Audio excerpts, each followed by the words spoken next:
Good morning, good afternoon, wherever you are in the world, and welcome to another episode of the Sales Step Up, where we talk all things sales, software, SaaS, all of that stuff. We are here to talk about it. So if you're into that stuff, then you should definitely stick around and join me as we welcome today's guest. So today's guest is a guy called Mark. You're going to meet him in just a moment.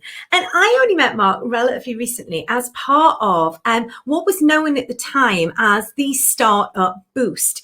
Now that's actually changed now, and it's now the Founders Boost. So he's going to be telling us a little bit about that. But in addition, there's also going to be the opportunity for us to actually leverage and learn some more from his wider experience, because he's worked with so many different tech companies, so many different amazing founders.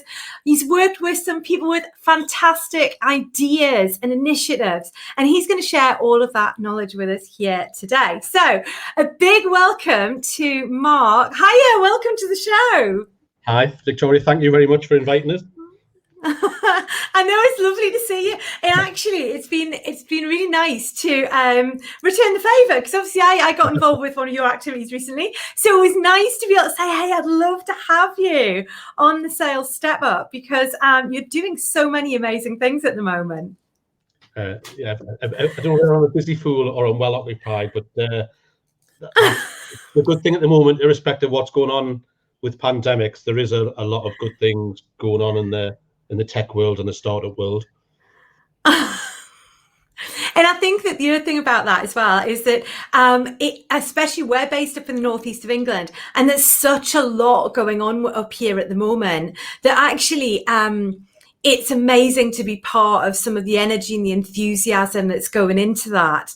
So, I mean, let's start from the beginning. How did you actually get involved with tech right from the very beginning? Like, how did you get started with tech? Quite boring, really. I started off in traditional northeast engineering, and it was before the time of even a PC. So my first computer was a ZX Spectrum. I'll just cough at how many years ago that was, and with there wasn't even mobile phones. It was pages. So basically, I grew up with the tech. I think I would struggle now at my age if it was happening, but the good thing is I've actually grown up with it. So my first interaction with tech was actually CRM systems. So when I went from engineering to medical and started being a sales manager. And one of the obvious things is when you're running a remote team is actually managing that team. And one of the best ways is a CRM system. And I was always called into the projects whenever there was any new software, because basically I'd have to sell it to the salespeople because they didn't use it. Waste of money. So yes, I think with the CRM systems, a lot of them were off the shelf and weren't fit for purpose. So it ended up with getting some in-house developers and working on the CRM system. So I came from the sales and management anglers to what would work, but also how it would look like, that it was easy to use. Because one of the big things with salespeople, and I still hate it now, is doing admin. So so again, we're talking 15, 20 years, is then you can just see a dashboard in front of you that explains everything, not have to keep scrolling through lots of things. So basically it was to get people's buy-in. And then I went to the medical side, which was a mix of hardware and the software, and a lot of it with diagnostics as well. So, and then into the startup world, which is, I think the tech side's very different, shall we say, when you come out of the corporate. Yeah, it is. It's really interesting something you said there as well about being involved with like promoting and almost like selling the tech internally as well, because I think that's like such an important step that quite often on a software adoption, people miss what a big sales job that is in its own right, really, don't they? No. I mean, I've been in enough companies when they've basically forced software onto people, and then they wonder why no one's used it, or you can't get the reports you want off it. Or, as I said, that's the whole thing with SaaS, is being accessible as well. Yeah. So that's great. That's fantastic. And then, so you mentioned that you then sort of got more involved with the startup world. So how did you start there? Again, that was a random thing. Is the last medical company I worked for were doing 3D medical imaging, and that originally came out of an Oxford University spin out, who were actually doing backdrops for video games. And Wow. so that was a weird little crossover. And the CEO was also a DJ doing acid house stuff in Oxford. So it was quite yeah. So and to be fair, I mean, it was one of the guys who used to be one of my old MDs, got us in, but it took them 2 years to get £2 million worth of VC in, and then there's the long sales process of the hardware and the software. So I did quite a freaky thing where I was doing this 3D imaging, having to go into clinics where people with diabetic foot ulcers was one of the ones, and I'd have to take pictures of their wounds while their consultants were going in and saying, "Oh, by the way, we're just going to chop your toes off here, we're going to chop your thumbs here." And then I'd go and sit in the back room with the clinicians and do the 3D models of the wounds, and then it would get tied into the IT and photography department onto their system, so you could actually access the data. So quite complicated stuff, but very, very interesting. But when that went down the pan, I entered a startup competition called Startup Weekend, which was a Techstars thing back in 2012.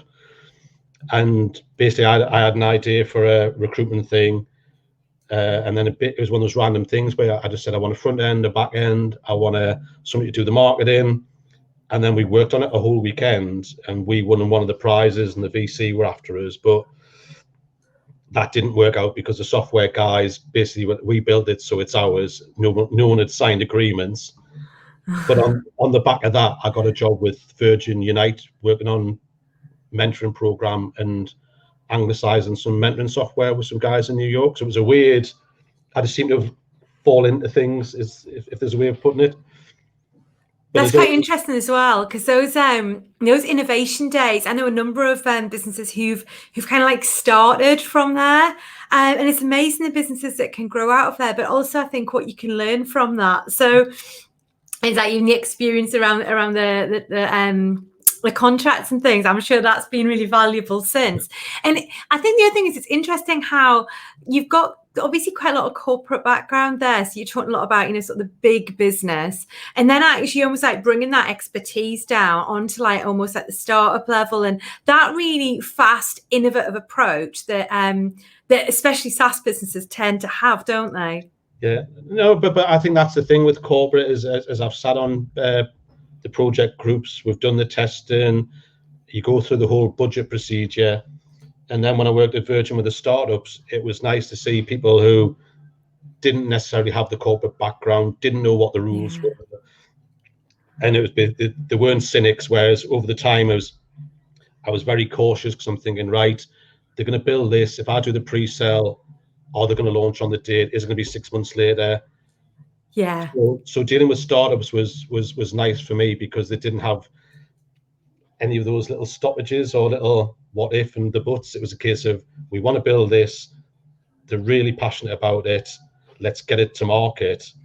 Yeah, and some crashed and burned, but it was just nice to have that enthusiasm from people, and some of the ideas as well, which were again not necessarily tied into the business world as well. So again, the past 9 years been working with startups, and it's been very varied. I say I've been a startup myself, and coming from corporate to startup, thinking, yeah, I've been a great salesman, I've ran teams, and then when it was a start, it was like, oh, I should get the swear jar out. It was like, right. within 6 months, I realized what my skills gaps were, and I had to do a hell of a lot of learning.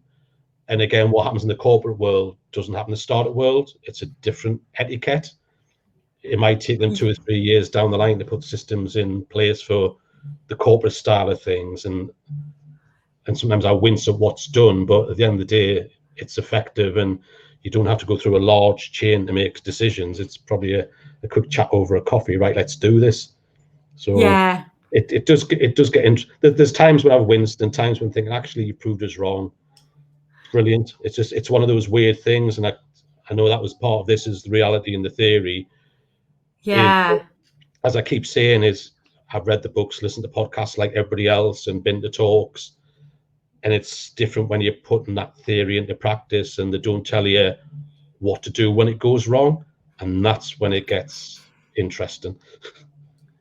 So that's really interesting. What to do when it goes wrong? Obviously, you've got to be involved with so many different businesses through Startup Boost, which is obviously now Founders Boost, which we'll mention later on, which is a fantastic window on the world into so many of these different businesses who are at those really early stages, who are really excited about their big idea. I mean, what would you say? Because there's a lot of people out there who would love to have this kind of business. And I mean, how should SaaS businesses be going about just even validating their idea right from the off?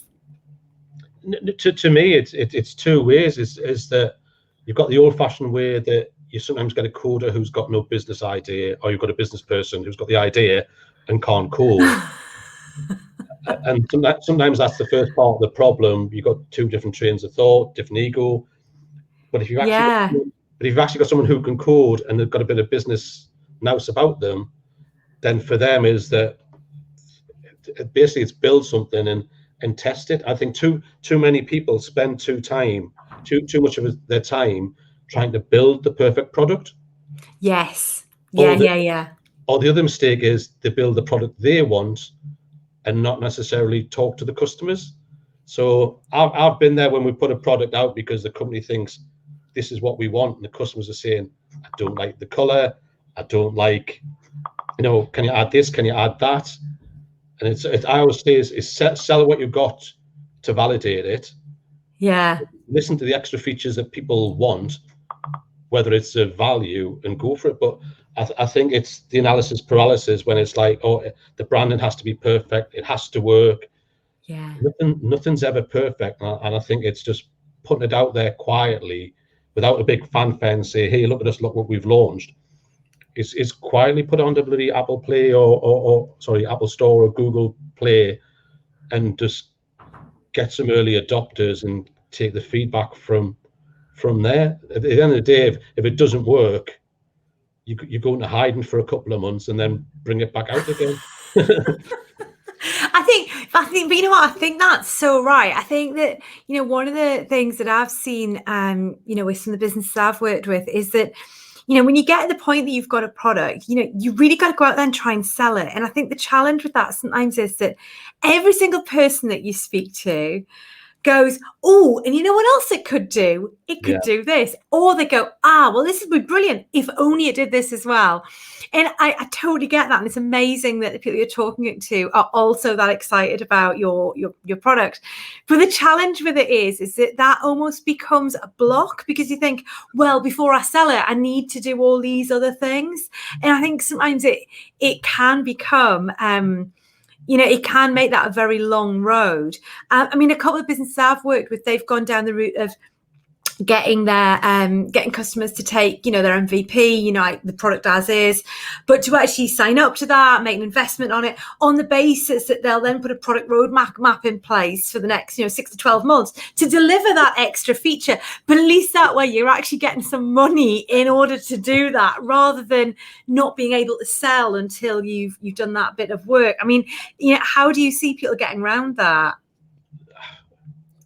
I don't know if there is a way. I think it's just a case of, if it's whether it's A/B testing or just actually going out and doing something. And I think it is trying to do the pre-sales. It is trying to get somebody who's willing, who knows that it's flawed, and saying, yeah, I'll give it a go. And the biggest way of validating is basically, A, would you use it? B, would you pay for it? Yes. At the end of the day, is the simplest route. So as much as people, and again, it's like having Facebook or LinkedIn or Twitter followers, is they don't necessarily convert to customers. So as much as people say, oh yeah, we'd love it, yeah, we'd use it, the proof is right, we've launched it, are you going to buy it now, are you going to use it now? Yes. It's really easy to love something until you've got to part with cold hard cash, isn't it? And how much would you really pay for it? And I think that's the thing with, and again, you and I have been in sales for a while. I think a lot of the sales training hasn't changed. A lot of the marketing models or revenue models haven't particularly changed either. So it's a case of for me, the sales things, having the conversations, building relationships, and then the marketing is try something and see what fits. And I think a lot of people look at models, but they don't extrapolate it. So they don't think, they think, all right, that's our monthly cost, right? But if you use a different subscription model and you did yearly subscriptions, that helps your cash flow and things like that, and gets money through the door. You might be given a 10 or 20% discount, but you've got 10 months money through the door month one, rather trying to build it up organically. Everyone's got it's basically test it, see if it works. If it doesn't work, right, we'll try something else. And I think psychologically as well, there's huge validation actually someone giving you money for something as well. I think that really does like validate your idea. I mean, what are the big mistakes do you see businesses making at this early stage? Where do I start? I always say there's never enough. You never do enough research, whether it's primary or the secondary. It's managing your cash flow, and the other biggie one's the legal stuff. So again, it depends on what the team structures are that you sign those. You could be friends or whatever, or you could have come out of university together. Friendship and business are two different things. Yeah. And that's the problem is get all the nasty stuff out the way. Right, this is the legal agreements, this is your shareholders agreements. Get the legal stuff out the way, but it makes things real. Yeah, absolutely. And then it's be realistic with the money. And again, if there's two of you and you both got access to the bank account, is to don't think, all right, I've got all this money in the bank, I'm just going to spend. And I've seen it happen. You get one director just going off and buying random things for the office, and you're thinking, well, you don't need that. Come on, we've all seen the inside of Google's offices. We know you need that. You need that space hopper. I mean, surely a forward-thinking SaaS business like us, we need the space hopper. No, but it is. It's just being real. Is that get over egos, get over titles. What skills do you have? Is it complementary? Do you need somebody else in? Do you have money to basically subcontract work that you can't physically do? I always tell people starting a business is, if you don't have those skills, learn the basics. So when somebody comes in, you know what they're doing and they're not blagging or fobbing you off. Or if you get somebody external in and they say, oh, it'll take this long to do and it'll cost you this much, and thinking, well, actually, I've done some of it. So no, it doesn't. It's amazing how many people, especially in the startup world, overpay for something and get very little in return. And it's sometimes it's hard for some companies to come back from that. You'll get some consultant come in and say, oh, I'll do you a website for 10 grand. And thinking, actually, could have done it for 3. But because I've done a lot of mentoring, that's the horror stories that I hear. People doing designs, like they'll pay 3 grand for some branding and then basically get given a PDF.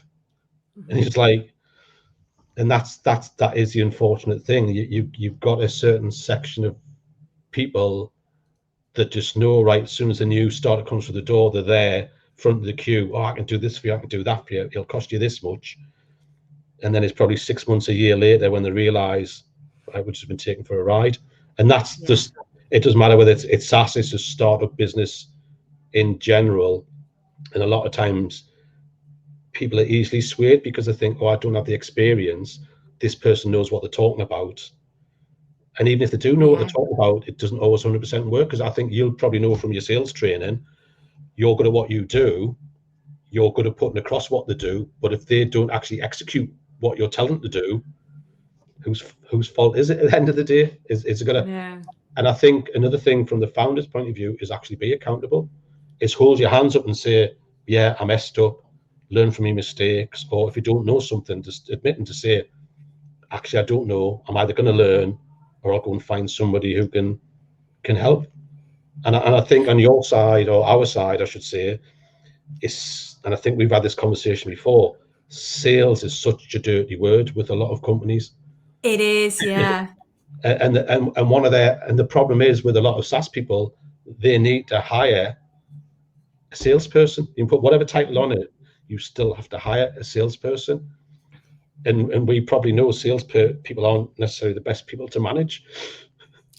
And I think, and I think there's a number of challenges around that as well, because I think, if you're the founder, then really quite often before you can even get to that step, you've got to sell the product yourself. And I think that's, you've got to get some sales in order to fund, or to validate the idea enough that you can get the investment to fund some salespeople. And I think that's really difficult, because if you're actually not naturally a salesperson, that can be a real challenge for you. But what I always say to people is, yes, but you're passionate about the product, and that will come across, and you can work on some of the other skills. But I do think that for some founders that's a real challenge. And then you're right, the next step is that then you've got to interview and recruit salespeople, which is a challenge in itself, to get a really good salesperson. And then you've got to set realistic targets. Well, that's really difficult because you're brand new. And then you've got to manage them. And then you need a commission scheme. And it's just all this stuff that you need, isn't it? So, yeah, I do think the sales element is always an interesting one. And of course, quite often it's the one that people want rid of off their desk, if that makes sense, sooner rather than later, No, sorry. No, go. No, I said when I started out, I was called robot when I first started work, because I just said yes and no. I didn't really speak. I was really shy. I didn't speak to people. And bizarrely, one of the first companies I was put on to sales, but I was working with the key accounts, and I got quite good at it. And I think from a founder's point of view, as you just said, they're the best person because they're passionate. Whereas a salesperson, and I've been there, you go through those different stages as a salesperson. If it's your first job, there's my first company car, or there's my first bonus payment. A couple of years I was earning more than my base salary as my commissions, and after a couple of years it was like I was either expecting the money, but then it got boring. And it's quite bizarre when the money wasn't the driver, and then I was starting to look for the products or the businesses that interested us. And I think that I would completely agree. You know what as well? I think for a lot of people, they're not actually as money driven as you might think. I think for a lot of people, they're success driven, a lot of salespeople. Yeah. So the money is almost like a way of keeping count kind of thing, it's a way of keeping score, No, I've been there, but I've been the salesman. I've ended up being salesman of the year. I got promoted to a regional manager, and I think that's another mistake as well. Sometimes is a good salesman doesn't always make a good manager. And then I think for me, it's just different people go through different stages, and I agree. I think a lot of things now, you look at the Blue Dog situation, it's like people become the companies that is what they start off as and what they end up as. They become what they despise. And I think it's that fits in as well. So I keep saying I'm half as rich, twice as happy, and I'm doing some sales stuff at the moment, but that's because I like it and I want to do it, and I like the people that I'm doing it with. Yeah, absolutely. But the horrible thing as a salesperson is if you've got a bad manager, you've got a product you're selling and there's not the backup or the tech backup for it. Yeah. Because I've done that when I've had to, on the medical stuff, do out of hours on call for the tech and the software.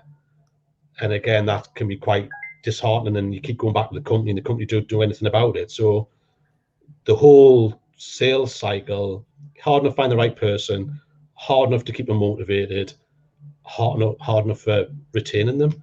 And I think too many people, as you say, all right, you were sales in the year here, or you've worked for that company, oh great, no problem.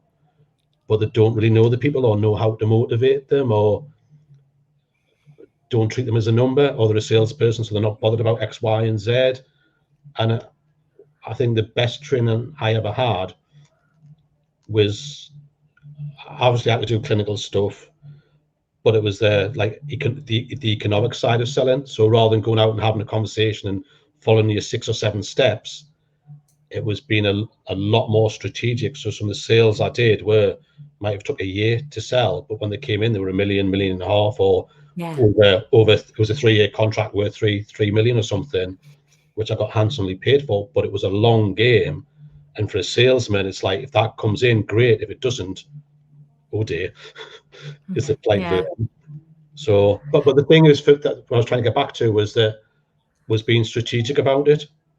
So it's a case of mapping out who can you use, all the drop downs, and the whole not being a stereotypical salesperson and having conversations, which again you probably go through with the whole listening skills.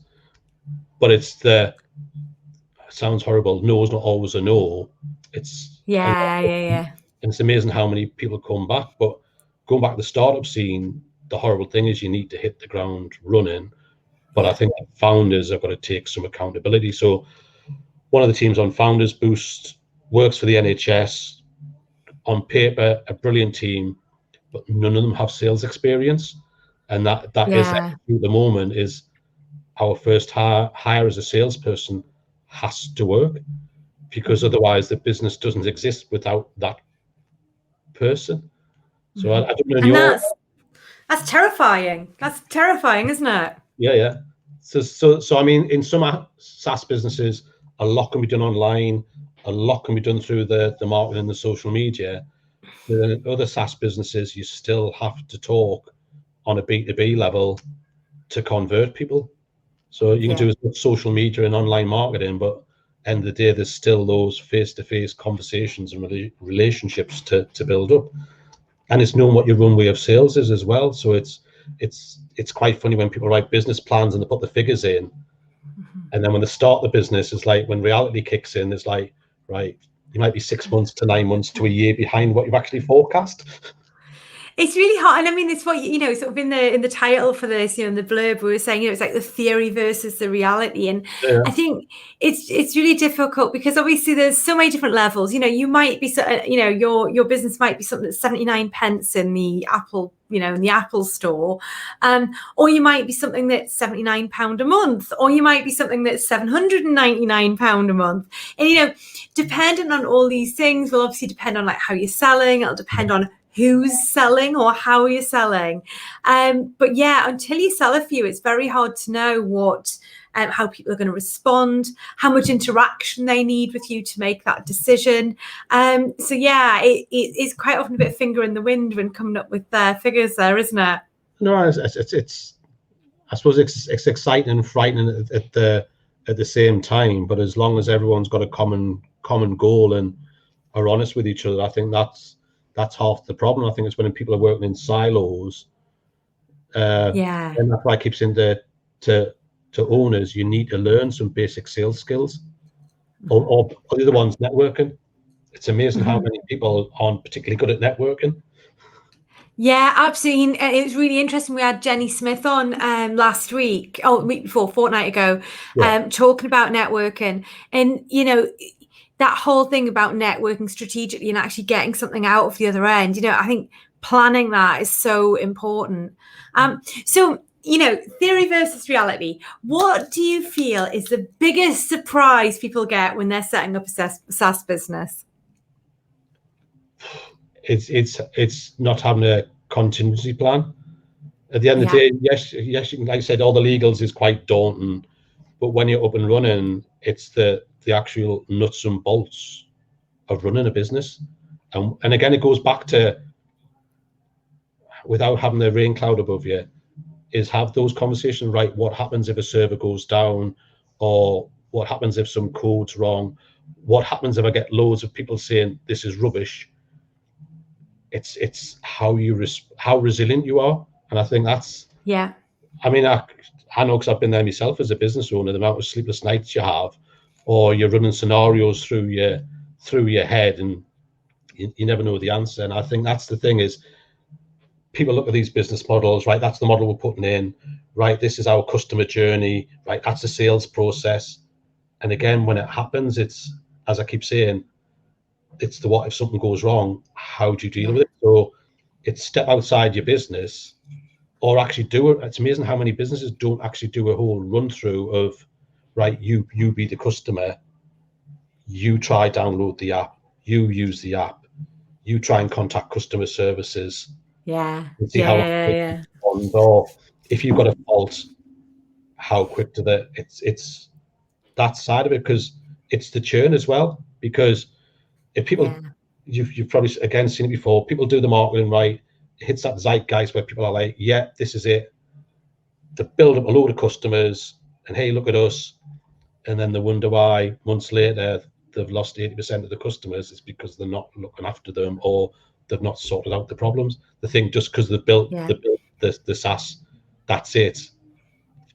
It's a continuing journey. It's hard enough to get a customer. It's harder to keep a customer. It's even harder to try and win one back. I totally agree. And actually, it's quite interesting because I actually always say there's like 3 key sales points. And the first sales point is when you sell the product in. The second sales point is what you mentioned before, which is actually selling in the users internally, making sure it actually gets embedded and used. And the third sales point is that renewal or / cancellation period, making sure people stick with you. And obviously that, I think that it's something that people sometimes forget. They think it's all about just getting new business in the door, but if it's walking straight out, the back in 3 months' time or whatever, that's a really, you're just building the problem. And you're right, because once people have had a poor experience, unfortunately, people take that with them, don't they? So you're heavily involved with what is now Founders Boost, because it's always been Startup Boost, but it's just recently sort of rebranded, hasn't it? So what's all that about then? What's all that about? It's still ongoing. So, I mean, we actually found out the rebrand on the day we did the demo day, which I think was the 9th of June. I think one of the problems is there's lots of incubators and startup business called startup whatever. So and I think this is more about, even though it's pre-seed, it's about the founders as well. So like I said, Founders Boost is pre-seed. The idea is the teams that we take on have got an MVP. What we do is fairly light touch over 6 weeks. We get an hour of speakers, an hour of mentors, and an hour of pitch practice, obviously, for people to go in front of investors. And then we've got a national demo day, and then a global demo day. And then the good thing is there's 14 cities around, basically Canada, USA, Africa, and UK that do it. And there's a big online community. Sorry. And that's the big, the joy of being on the bottom of Northumberland Street, is that the good thing is we're basically from tech stars who are quite well known in the incubator space. They didn't particularly want to do pre-seed. So I think that's the thing, is I started 3 or 4 years ago. I think on a pre-seed stage, they've got $65 million worth of investment in the teams that we know of. There are other teams who might put investment we don't know of. So we're in a weird situation, which again throws some VC as well, is because we don't charge people to come on it. We don't take any equity, and we rely on sponsorship. And again, because of the recent situation, or my poor sales skills, is that we didn't have any sponsorship for the past 2, and I kept saying we were run on the bank of goodwill. So I think my sales skills worked on the other way, when I was basically asking people who would normally charge to speak or to mentor to actually deliver. And I think for a pre-seed to have one of the European managers from Intel, a couple of guys from Techstars, a guy from Strategizer to walk through the teams with business model canvas and value proposition, to get that for free. And we had 120 applications and chose 8 teams. So we internally don't take it lightly. And touch wood, hopefully with the conversation I've had this morning, I've got some sponsorship in. And I think because now there's 2 in the UK, people are a bit more comfortable and heard the good things about it.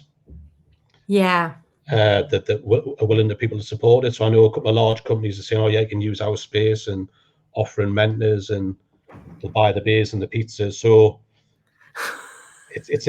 but for me, the whole weirdness of it is I wanted to concentrate on the Northeast, but a lot of the Northeast wasn't particularly interested, and I got more interest from the rest of the UK And the fact is I can get a mentor from Paris and from America involved was quite bizarre. So I made the last one a UK one. I'll make this one a UK one while it's still virtual for now. Yeah. Well, I still, obviously because of where I'm from, I still push the Northeast agenda and they talk about leveling up, but I think some of the agencies need to step up and stop being so parochial. And I think, it's really interesting as well, because I think, there was some research recently and it was saying that, UK is like the second in the tech, tech futures in the world. And like within the UK, Newcastle's in at number 11. And I mean, so, we are right up there and, having, we've got Sunderland Software City, we've got so much going on locally around software, around tech. It seems like a no-brainer there. You'd have that packed out with local people, really. So, okay, well, but what's great is that because you've been covering such a large area, I know you've met some amazing people. So think about who you've met. Like, tell me about someone amazing you've met and like what you learned from them. Because you must have, you must have even learned some amazing stuff from some of these people. I have, and that's the thing. I've met that many people at different stages, and then sometimes I come back 2 or 3 years later. But to be fair, I've got to take the most recent one off Startup Boost. So bizarre situation. So the 2 young lads in the late 20s, the last cohort we had a lot of them were graduates. Second cohort, a lot more mature. Some have had investment further down the line. So on paper, they were potentially the weakest team. Yeah. And what I loved about them is they actually got knocked back from a local accelerator, and to this day we don't know why. And the fact is, they built the product over a year ago. They're already got, I think we're saying £1 million of sales had gone through. Wow. 2 young lads. They basically got a friend to help code them. They went out selling straight away. I think and what it is a bit like a Just Eat. But to me, they've got 2 products, and I hope they do split what they're doing. But they went out, built a product that worked, and went out and sold it. Didn't mess around saying, oh, the branding, or it needs to be X, Y, and Z. It's right, this works. And they went and had those conversations. And I know they've had investment from somebody who runs a food place who said, well, you can use my offices. I'll put X amount of £1,000 in as investment. But the good thing is, you can try out on my restaurants on the staff. There's your people to try your software out on. But the fact is if they've got an issue, it'll be scaling up. But they wanted to learn. There was no, I don't know what you call it. They were just an open book. It's like, we're happy to have any conversation with somebody who we think can help. We're happy to learn. We're happy to take advice or a bit of guidance. But the thing is, they went to put it into action. So during that six important. Weeks out doing it. So I think I know who you're talking about as well. Can we give them the shout out? Are we allowed? Yeah, go on. Is it Snaps? It is. Because you're right, they did I was super impressed with them. Obviously I went to the pitch days as well. I met them before that, and I was super impressed with their enthusiasm and the fact that they, as you say, they'd gone out and done it, and they hadn't waited till it was perfect. They'd gone out and they'd just gone, let's just run with this and just see how we do. So I also think their product was particularly appropriate for the time as well. I think it was very well positioned with, where we've been with the dreaded C word with coronavirus. So I'm sure they've benefited a little bit from that as well. But we should totally give them a shout out. Look, there you go, guys. So if you're tuning in, because I can see people watching, if you are watching, do say hello in the comments. We'd love to say hello back. And if you've got any questions to put to Mark, then we'd love to have those as well. Okay, so I always ask this question of everyone. Because we are in tech, we've all got our little stuff that we like. So what's your favorite bit of tech? What's your favorite tech, your favorite software? What's your favorite thing that you like to use? See, I'm quite boring. If the phone classes as tech, I think I'm like everybody else. I'd be lost without it. At the end of the day, And apps wise, I'm one of those horrible people that downloads stuff and gets bored. And there's some of the I'm stuff, like that. and there's other stuff that I don't download because I get addicted to it. So I just take it off my phone because I'm not being productive. Kind of same art. I say the same. Like literally, I get bored in 3 seconds, and/or I get addicted. And if I get addicted, if I find I'm getting up to like a level on 100 on something, I'm like, it's got to go. It's like I've just got to get rid of it because I'm too. It's just too easy, isn't it? So I mean, I do like the apps or the SaaS stuff, the gamifies stuff. So it's not just something that improves me productivity or it's a great diary or whatever, but it's the fact is that the little bit. I think it's being a salesperson as well. You like that competitive edge where it's like you've got to compete with something. And I think, sorry, going right back to what you were saying before about salespeople, that's another thing that I've struggled with. If I was a sole salesperson, is I don't have anyone to compete with. Yeah, I get that. It's really, though I must admit, because obviously it's me that sells in my business, and I have other people involved with it, but it's me that sells in my business, and I have a whiteboard. And I mean, like, once you've got a whiteboard, your target goes on the whiteboard. How you doing with it? I'm rotten. Big hello. So Rachel's just said hello in the comments there. Hi, Rachel. I said we'd give you a shout out. So that's like amazing. And I totally agree with you. A bit of gamification, like what's not to like, basically. And I especially like, what is it that I'm using at the moment? It's ClickUp I use for my day-to-day like sort of project management and stuff. And I love it when you get to it and you've finished all your tasks for the day. And it does this like explodey confetti everywhere. And I'm like, yes, thank you very much. Thank you very much. So thinking about from all of your experience, obviously there's a lot of salespeople who are in my audience and, may well be hopping in and out of this, both now and on replay. So what 3 things do you think that salespeople today can do to increase their success in selling technology and software and technology? One, it's quite basic. It's never stop learning. Research again. I just research all the time. Is you having those conversations? And I think it goes back to the conversation I asked somebody whether I can't remember what it was now on one of your LinkedIn lives, and I asked whether there were I can't remember now whether a hunter or a gatherer. Something along those lines. Is it David Middleton? Yes. It was. David was mint as well, wasn't he? Yeah, absolutely. Yeah. And I think that's the thing is when you're going into a customer is doing that research and finding their pain points or their needs or the whole political thing. So even though I used to do clinical, I used to do talks where I take a lawyer in and say, right, what's the consequences of not using this? Or what's the positive consequences of using this? So it's weird when, again, for me being a salesperson, they found it weird that I bring a lawyer in and me not do a sales talk and say, right, this is the consequences if you don't use this and you take it to court. It could cost you 100,000. It could cost you your job. It might be as extreme with SaaS, but it's the consequences of using that service is what's the value added. It's not just the salesperson, right? I've got targets here. I just need to sell this. And it's think about, is it short term, a medium, or a long term? Yeah. As well. So are you going in just for the one hit to hit your target? Or are you being strategic and thinking, actually, this is a customer I can grow. I can use their network and build it up to a sustainable, like recurring business. And again, that's where it depends on your product. It depends on the company you work for and the targets that they've set as to what you need to do. And it's whether you've got like a mix where you can go to some customers and think, right, that's me monthly sales. You can go to another customer and think, right, that's me yearly sales. That's me long term.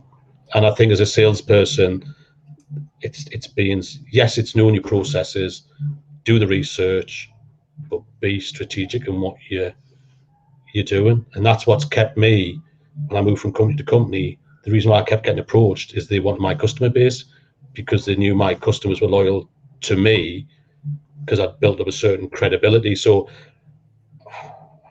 with some product launches, I'd be like, I'm not pre-selling it until you actually give me a date when you're confident it's actually going to work. Because I've done it before when I've done the pre-sales, 6 months later, it's going to be another 6 months. And then absolutely. And the customer's going, but we can't wait that long. We'll go and find something else. And then as a salesperson, biggest demotivator is like, right, I've lost sales. I'm not going to get my commission. Yeah. Two fingers. I think the other thing is sometimes you go to a lot of effort to educate people into the problem that they're actually having, because sometimes people don't know that they've got a problem, you know. So you show them there's a problem, and then you go, ta-da, and here's the solution. Yeah. Well, you know what? If that solution doesn't actually turn up pretty quickly, they now know they've got a problem. So they're just going to start looking for other answers, you know? So I think there is like a very real thing around that. Oh my goodness. Well, Mark, this has been amazing. It's been fantastic to have you involved. Thank you. For anybody who's wanting to connect with you, I know that you're, you know, very heavily involved in Founders Boost. What are the next steps around that? Well, for me, it's a catch-all for everyone. So if anyone wants to apply for Founders Boost, go to foundersboost.com. Thank you. But I'm also always on the lookout for speakers, sponsors, and mentors as well. So it's anyone who's happy to help pay it forward or use the bank of goodwill just to support startups. And again, hopefully the payback, if you're a mentor or a consultant or whatever, is that hopefully when they get the money that they come back and use you. So what, pay it back the goodwill in cold hard cash. That's Basically. No, but I'm quite honest with the people who come on board and say, we do this for free. The mentors will do a certain amount of mentoring for free, but there's a line when you're basically taking the mick and it becomes commercial. So don't get offended if they suddenly say my hourly rate is X, Y, or Z, because there's only so much people can give, especially when they're giving it for free. And to be fair to a lot of the mentors on Starter Boost, they were giving people not just half an hour a week, they were giving 3 or 4 hours a week to some teams. But it's because they were interested in them as well. But some people, you were like, can you not run your own business? But some of the questions that were asking, it was like, please. So no, I think, sorry.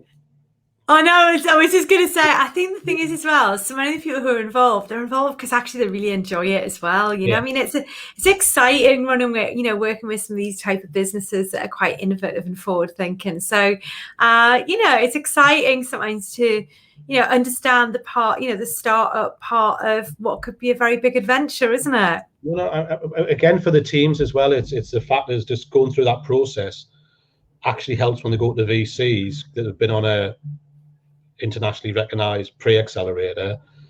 For the mentors and speakers, it's a chance of, as I said, because it's in Canada, America, Africa, and the UK, we've got an online platform called Founders Boost X as well that people can go on, and it just spreads everyone's network. So the hope is, like, say, for argument's sake, your talk that we could put onto the international platform backlinks to you. So for us, we're getting some great content, but then hopefully you're getting business on the back of it. And that was the conversation I had with the potential sponsors this morning. Do you just want regional, or do you want UK, or do you want international? So different models. And again, from a startup perspective, it's a chance of those startups not just talking to people in the Northeast, it's the rest of the UK and potentially rest of the world. And it's sharing the different opinions of what works, what doesn't work. And I think it's really interesting as well, that sort of network that it was really evident the teams had built between themselves as well. So I think, you know, for businesses thinking of applying to be part of it as well, I think, you know, to me, it felt like a lot of the teams were getting a lot of value out of each other as well, you know, and it's great to know other people who are on the same sort of journey as you are and being able to share and learn from their experience as well, isn't it? No, it's all good. And I'm looking forward to the next one and seeing what that brings in the way of speakers and mentors and the cohort itself. Well, it's all going to be exciting times. So if not before, I'll definitely be seeing you sometime around there. And if anybody watching is interested, please make sure that you connect with Mark. He's been a fantastic guest, but also it would be amazing to see you as being part of Founders Boost this year. So connect with them here on LinkedIn, and you're happy to take those connection requests. Just tell them, they just need to tell you that they saw you here, don't they, Mark? No, that's the thing is I keep getting wrong. I'm happy to talk to anyone. if it's business related, I'm happy to put me 10 pence worth in. Absolutely. And I think, like, why not kind of thing. I think it's, I think, your experience there is pretty invaluable. So thank you so much for joining us today, Mark. It's been amazing. I'm going to say goodbye to you for now, and I look forward for us to have a little catch up. Well, very soon, I'm sure, about the next lot of sessions. Okay. Thanks, Victoria. Thank you. Thanks so much. Oh my goodness, wasn't that amazing? And actually, Mark has just popped across and he's just given me the web address. So I'm just going to pop that on as well. So you can go and you can find out more. There we go. There's the web address there. So do go and find out more. Do connect with Mark. He's a super interesting guy to know, isn't he? Loads of experience that you too can draw on. So click on this post and you'll see his link in LinkedIn and you can connect with him. So thanks so much for joining us today, whether you've joined us live or you've joined us on the replay. The other thing I just like to let you know about is that we've got something different happening, because we normally go live every 2 weeks. And next, in 2 weeks' time, we are doing the same thing, but we're doing it slightly differently, because actually I am running a workshop. That's right, you get to spend some time with me, and I'm going to be sharing some top tips, hints and ideas around running the most amazing software sales demo that is going to convert. So what I'll do is I'll drop the link on the comments after this. So if that's something you'd like to be part of, you can get your invitation, because it is by invitation only. So thanks so much for joining us here today. Really appreciate your time. And until next time, just remember to just keep selling.